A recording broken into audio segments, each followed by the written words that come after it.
Champion trophy final తుది దశకైతే చేరుకుంది. రేపు దుబాయ్‌లోని ఇంటర్నేషనల్ క్రికెట్ స్టేడియంలో అయితే న్యూజిలాండ్ వర్సెస్ ఇండియా అయితే మ్యాచ్ ఆడబోతుంది. దీనికి సంబంధించి కొంతమంది మనతో అభిమానులు ఉన్నారు షేర్ చేసుకోవడానికి. అంటే రేపు న్యూజిలాండ్ వర్సెస్ ఇండియా ఆడబోతుంది. మరి ఇండియా ఈసారి ఛాంపియన్ ట్రోఫీ కొడుతుందా లేదా, మరి ఎవరు రాణిస్తారు అనే విషయాలు తదితర విషయాలను అడిగి తెలుసుకునే ప్రయత్నం చేద్దాం. ప్రస్తుతం మన కరీంనగర్‌లోని మైదానం దగ్గర ఉన్న కొంతమంది క్రికెట్ అభిమానులు చెప్పండి అన్న, అంటే రేపు జరగబోయే ఇంటర్నేషనల్ మ్యాచ్ వేల కోట్ల మంది ఎదురు చూస్తున్నారు ఛాంపియన్ ట్రోఫీ కోసం. అయితే న్యూజిలాండ్ వర్సెస్ ఇండియా ఆడబోతుంది.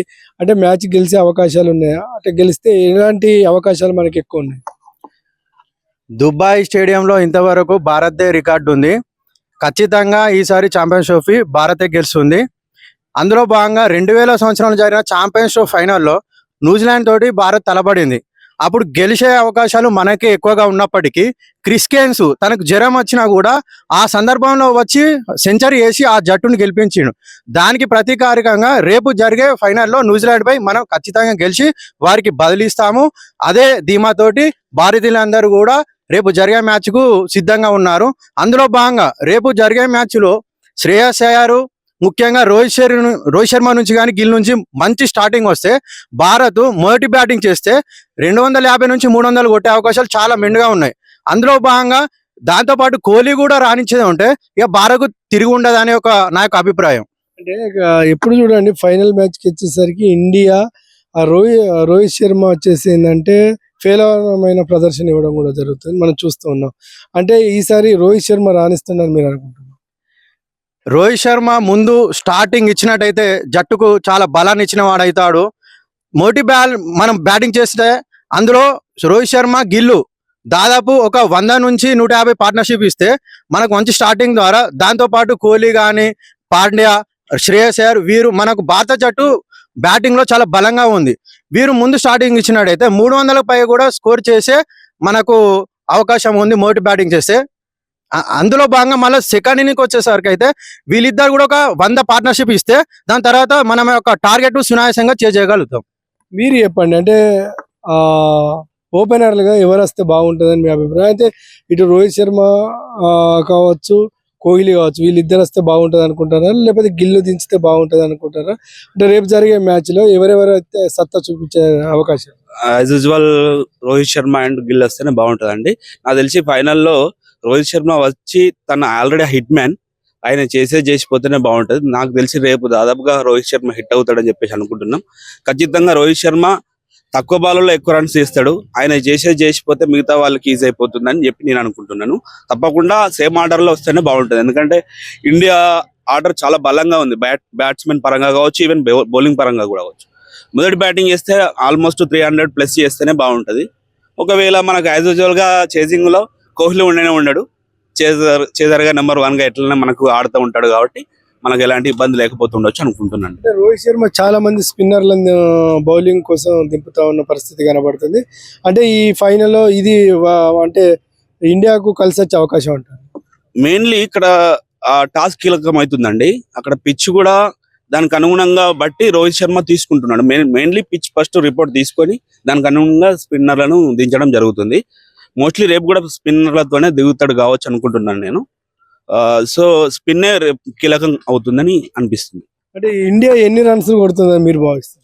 తప్పకుండా అండి, మొదటి బ్యాటింగ్ చేస్తే మాత్రం 300+ తప్పకుండా కొట్టాలి. మరి పిచ్ ప్రభావం ఎలా ఉంటుందో తెలియదు రేపు. యాజ్ యూజువల్ ఒకవేళ చేజింగ్ అయితే ఖచ్చితంగా మనకు ఆర్డర్ తప్పకుండా కోహ్లీ మనకు మెయిన్ ప్లేయర్. యాజ్ యూజువల్ గా రోహిత్ శర్మ హిట్ కావాలి రేపు, కంపల్సరీ హిట్ అవుతే మనం compulsory we will win the match. మీరు చెప్పండి, అంటే రేపు న్యూజిలాండ్ తో జరిగే మ్యాచ్, అంటే న్యూజిలాండ్ కూడా మంచి టఫ్ ఇచ్చే టీం కూడా, అంటే రేపు ఎక్కువ అత్యధికంగా స్కోర్ చేసే వాళ్ళు ఎవరు? అంటే ఇండియా తరఫు నుండి మీరేమన్నా? కోహ్లీ అనుకుంటున్నా చేజింగ్ లో. అలాగే మన ఫస్ట్ బ్యాటింగ్ అయితే మనకు గిల్లు రాణిస్తే బెటర్. అలాగే మిడిల్ ఆర్డర్ లో శ్రేయస్ అయ్యర్, అలాగే మిడిల్ ఆర్డర్ లో లోయల్ ఆర్డర్ లో కూడా కేఎల్ రాహుల్ ఉన్నాడు. వీళ్ళందరూ కలిసి మంచిగా ఆడితే మనకు పెద్ద స్కోర్ వస్తుందని అనుకుంటున్నాం. అంటే టాస్ గెలిచి బ్యాటింగ్ ఎంచుకుంటే బాగుంటుంది, బౌలింగ్ ఎంచుకుంటే బాగుంటుంది? బౌలింగ్ ఎంచుకుంటే బాగుంటుంది. మనం ఎప్పుడైనా కానీ మనం చేజింగే గెలిచినాము. చాలా ఆడిన అనుభవం ఉంది మనకు దుబాయ్లో ఇప్పటి వరకు. అంటే ఇప్పటి వరకు చేజింగ్ లో మనమే ముందున్నామని మీరు అంటున్నారు. అంటే దుబాయ్లో రేపు ఒకవేళ వర్షం పడే అవకాశం ఉంటే ఎలాంటి నిర్ణయం తీసుకోబోతున్నారు? 25 ఓవర్స్ పెడతా అని అనుకుంటున్నారు. 25 ఓవర్లు పెట్టి ఆడిపిస్తా అని అంటున్నారు. చూడాలి, వెయిట్ చేయాలి. వర్షం అయితే పడదని అనుకుంటున్నారు. ఆల్రెడీ 90% ఛాన్స్ లే అని అంటున్నారు. మీరు చెప్పండి, అంటే ఒకవేళ వర్షం పడితే ఎలాంటి నిర్ణయం తీసుకునే అవకాశం ఉంది? డక్వర్త్ లూయిస్ పద్ధతి ప్రకారం ఇండియా గెలిచే ఛాన్స్ ఉంటుంది. ఒకవేళ ఇండియా మళ్ళీ మ్యాచ్ ఆడే అవకాశం ఉంటుంది. మరుసటి రోజు కూడా పోస్ట్ పోన్ చేసే అవకాశాలు కూడా మనం గతంలో చూసాము. మరి దీనికి కూడా ఉంటుందని మీరు అనుకుంటున్నారు?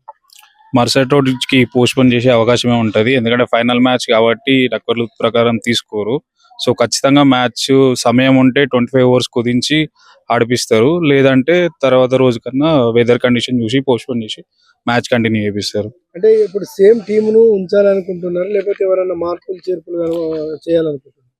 సేమ్ టీమ్ కంటిన్యూ అయితేనే బాగుంటది. ఎందుకంటే మ్యాచెస్ ఆడిన ఎక్స్పీరియన్స్ వాళ్ళకి ఉంది కాబట్టి. ఇది వరకు కూడా మన T20లో కూడా 4 స్పిన్నర్స్ తీసుకొని సక్సెస్ అయినాం. అట్లనే మనకు స్పిన్నర్లలో కూడా 2 ఆల్రౌండర్లు ఉన్నారు కాబట్టి అది కూడా ప్లస్ పాయింట్ అవుతుంది బ్యాటింగ్ కి. సో అదే టీం కంటిన్యూ చేస్తే బాగుంటుంది. బౌలింగ్ అంటే ఎలా ఉంది మన ఇండియా తరఫున? అంటే బ్యాటింగ్ లైనప్ అయితే బాగానే ఉంది. విరాట్ కోహ్లీ కావచ్చు, రోహిత్ శర్మ కావచ్చు, కేఎల్ రాహుల్ కావచ్చు, శ్రేయస్ అయ్యర్ కావచ్చు, హార్దిక్ పాండ్యా కావచ్చు, వీళ్ళంతా బాగానే. కానీ బౌలింగ్ లో ఓన్లీ స్పిన్నర్లే రాణిస్తున్నారు. ఫాస్ట్ బౌలర్ అయితే ఎవరు కూడా అంతే ఒక్కొక్క వికెట్ అట్లా పడుతున్న పరిస్థితి. అంటే ఇందులో స్పిన్నర్లను తగ్గించి ఫాస్ట్ బౌలర్ తీసుకుంటే బెటర్ అని మీరు అంటారు? అంటే పిచ్ని బట్టి తీసుకోవటం. రోహిత్ శర్మ ఎప్పుడైనా స్పిన్నర్ స్లో పిచ్లు కాబట్టి స్పిన్నర్ నడిపిస్తే బాగుంటదనే ఆలోచనతోనే స్పిన్నర్ తీసుకోవడం అయింది. షమీద్ వచ్చేసి సీమ్ ఎక్కువ ఉంటుంది, కొంచెం స్వింగ్ తక్కువ ఉండడం వల్ల అక్కడ వికెట్ రాలేకపోతున్నాయి. కానీ ఫైనల్ మ్యాచ్ కాబట్టి 2 టీంలో కూడా ప్రెషర్ ఉంటుంది కాబట్టి ఖచ్చితంగా వాళ్ళు కూడా వికెట్ ఇచ్చే ఛాన్స్ ఉంటుంది. మెయిన్ మనకు రవీంద్ర వికెట్ విలియమ్సన్ వికెట్ ఇస్తే హాఫ్ మ్యాచ్ మన చేతుల్లో ఉంటది. సో వాళ్ళ వికెట్లే మెయిన్ కీలకం అవుతాయి రేపటి రోజు. అంటే ఇండియా ఎంత స్కోర్ చేస్తుందని మీరు అంచనా వేస్తున్నారు? ముఖ్యంగా ఏ బౌలర్ రాణిస్తారు, బ్యాట్మెన్ రాణించారు? నా అంచనా 280 వరకు అయితే ఉంటది. కానీ రేపు పిచ్ ప్రభావం ఎలా ఉంటుందో వెదర్ కండిషన్ కాబట్టి చెప్పలేము. సో మనకైతే 280+ ఉంటే మనం వాళ్ళని డిఫెండ్ చేయడానికి ఈజీ ఉంటది. సో మన బౌలర్స్ కూడా కావాల్సిన టైంలో వికెట్ అందిస్తున్నారు. సో అది కూడా వాళ్ళు స్ట్రాటజీ ప్రకారం వస్తూ ఉంటారు. సో ఇక్కడ మెయిన్ ఏంటంటే మనకు స్టార్టింగ్ రావాలి. రోహిత్ శర్మ అయితే 10 ఓవర్ల వరకు ఉండాలనుకుంటున్నాం. ఆయన ఉంటే ఒక ఓపెనింగ్ పార్ట్నర్షిప్ వస్తే ఇట్లా మిడిల్ ఆర్డర్ కూడా సెట్ అయిపోయింది. రోహిత్ శర్మ కానీ ముంగట స్టార్ట్ ఇస్తే కేఎల్ రాహుల్ కూడా కన్సిస్టెన్సీ ఆడుతుండు. హార్దిక్ పాండ్యా వచ్చి ఫినిషింగ్ చేసిండు. లాస్ట్ టైం కూడా చూసాం, ప్రెషర్ లేకుండా చేస్తుండు. సో మిడిల్ ఆర్డర్ కూడా స్ట్రాంగ్ ఉంది కాబట్టి ఏదైనా ఇండియాకే ఛాన్సెస్ ఉన్నాయని అనుకుంటున్నాను. అంటే గణాంకాలు ఏం చెప్తున్నాయి? అంటే గతంతో పోల్చుకున్నప్పుడు ఇప్పుడు పోల్చుకుంటే గణాంకాలను చూసుకుంటే పాత లెక్కలు తీసుకుని ఉంటే అంటే ఇండియాకి ఎక్కువ మెరుగా అంటే గెలిచే అవకాశాలు ఉన్నాయని అనుకుంటున్నాను. అవును, మనకేందంటే వరుణ్ చక్రవర్తి కూడా ఒక మిస్టికల్ స్పిన్నర్ లెక్క అయిండు. ఎప్పుడైతే మనకు వాళ్ళు సెట్ అయ్యే టైంకి వికెట్ అందిస్తున్నాడు. అదే ఏ బాల్ ఎప్పుడు దించాలని ఆలోచించి తీసుకొని రావడం అవుతుంది కాబట్టి ఆల్రెడీ మనం న్యూజిలాండ్ మీద గెలిచినాం. కొంచెం మనం కాన్ఫిడెంట్ గా ఉంటాం. సో ఇది కూడా గెలిచే అవకాశాలు మనకే ఎక్కువ ఉంటాయి. Thank you. చూసారుగా, రేపు జరగబోయే ఇంటర్నేషనల్ దుబాయ్ మ్యాచ్ లో అయితే న్యూజిలాండ్ వర్సెస్ ఇండియా ఆడబోతుంది. అయితే ముఖ్యంగా రోహిత్ శర్మ ఒక 10 ఓవర్ల వరకు ఆడితే మాత్రం ఇండియా తప్పకుండా విన్ అవుతుంది. 280 నుంచి 250, 60 నుంచి 280, 300 మధ్య కొట్టే అవకాశం ఉంటుంది. ముఖ్యంగా బౌలర్లు రాణిస్తున్నారు. బ్యాట్మెన్లు కూడా విరాట్ కోహ్లీ, అలాగే శ్రేయస్ అయ్యర్, కేఎల్ రాహుల్, రోహిత్ శర్మ వీళ్ళు రాణిస్తే తప్పకుండా ఇండియా విజయం అనేది అంటున్న పరిస్థితి కనబడుతుంది. ఒకవేళ వర్షం పడినా కూడా నెక్స్ట్ డే మ్యాచ్ ఉండబోతుంది. అలాగే ఒకవేళ నెక్స్ట్ డే కూడా కాకపోయినా కూడా దాని రేటింగ్ బట్టి అయితే సరిసమాన ఇద్దరు విజేతలుగా ప్రకటించే అవకాశం కూడా ఉంటుందని చెప్తున్న పరిస్థితి కనబడుతుంది. ఏది ఏమైనప్పటికీ రేపు ఇండియా గెలవాలని మనం కూడా కోరుకునే ప్రయత్నం చేద్దాం.